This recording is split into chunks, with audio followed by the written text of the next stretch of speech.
Dear students, good morning all of you, and today I am going to teach you subject verb agreement in grammar. It is very important to know that which subject takes which verb, right? So grammar is an art of putting words in order. There are some rules related to subject verb agreement. Today I am going to teach you 6 rules related to subject verb agreement, and I hope that you will learn to make a sentence properly, right? First rule is जब noun के अंत में S या E S लगता है तो वह plural हो जाता है. When a noun takes s or es at last, it becomes plural. For example, caw is singular. When we put s, it becomes caws and it becomes plural. Boy is singular. When we put s, it becomes plural. It means boys, plural. Bench is singular. When we put es, it becomes benches. It means it is plural. लेकिन जब verb के अंत में S E S लगता है तब वह singular हो जाता है. For example, eat, now it is plural, but when we put S it becomes singular. Go, it is plural, but when we put E S it becomes singular. Get, it is plural, but when we put S it becomes singular. तो अब आपके समझ में ये आ गया कि noun के अंत में एस ई एस लगता है तो नाउन प्लूरल हो जाता है, लेकिन वर्ब के अंत में एस ई एस लगता है तो वह सिंगुलर हो जाता है, right?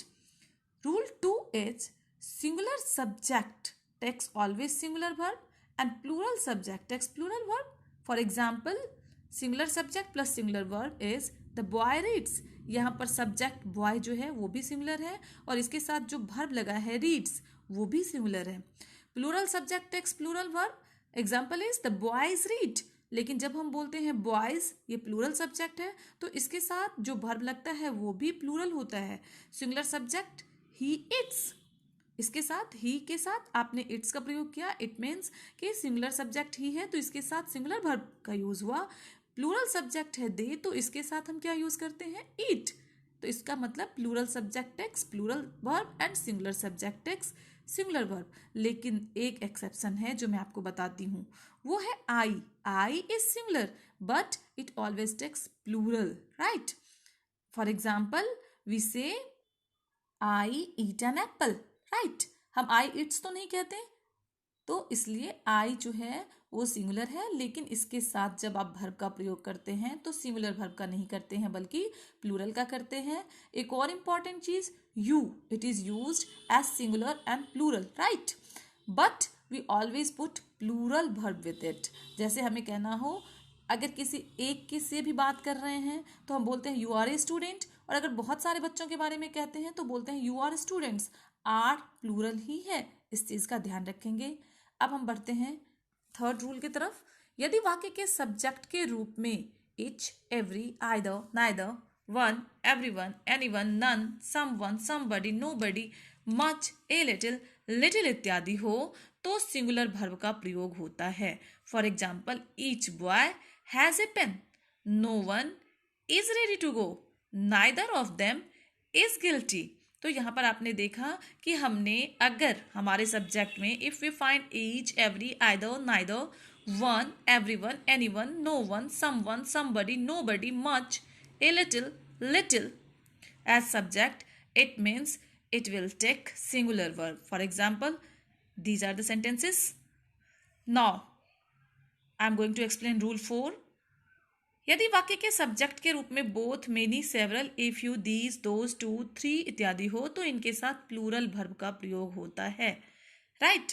If the subject is both, many, several, a few, these, those, two, three, four etc., it will always take plural verb. For example, both of them are guilty, many boys are there, a few persons are honest. यहाँ पर आपने देखा कि सारे ही जो भी आपके subject है, चूंकि सब्जेक्ट में मेनी है, बोथ है, ए फ्यू है, तो इन सब के साथ हमने कौन से वर्ब का यूज किया है?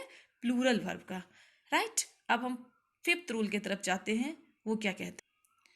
रूल 5. यदि किसी वाक्य का subject as well as, along with, together with, and not, like, unlike, including, excluding, but, except या besides के द्वारा जुड़ी होती हैं तो वाक्य का वर्ब में वर्ब के पहले प्रयुक्त होने वाले पद के अनुसार सिंगुलर या प्लूरल होगा। एग्जाम्पल से आप इसको समझ सकते हैं अच्छे से। He as well as his children is honest. He as well as his children, तो यहाँ पर चिल्ड्रन के साथ हमने आर का यूज नहीं किया है, बल्कि ही के अकॉर्डिंगली यहाँ पर इज किया है। Why? Because you can read rule 5 and it tells us that the first whatever is written as first subject, we will use verb like that. I as well as they am ready to go there. Are ready to go there हम नहीं कह सकते हैं, क्या कहेंगे? Am ready to गो, क्योंकि आई चूंकि पहले प्रयुक्त होने वाला जो पद है वो आई है, उसके बाद दे है, तो आई के अकॉर्डिंगली हमने एम को रखा यहाँ पे। He and not I has done it, यहाँ पर भी आई के साथ तो हैव आता है, लेकिन हैज का प्रयोग क्यों? क्योंकि हमारा रूल 5 कहता है कि अगर कोई सब्जेक्ट है और एंड नोट से जुड़ा हुआ है तो हम पहले सब्जेक्ट के अकॉर्डिंग यहाँ पर वर्ब रखते हैं।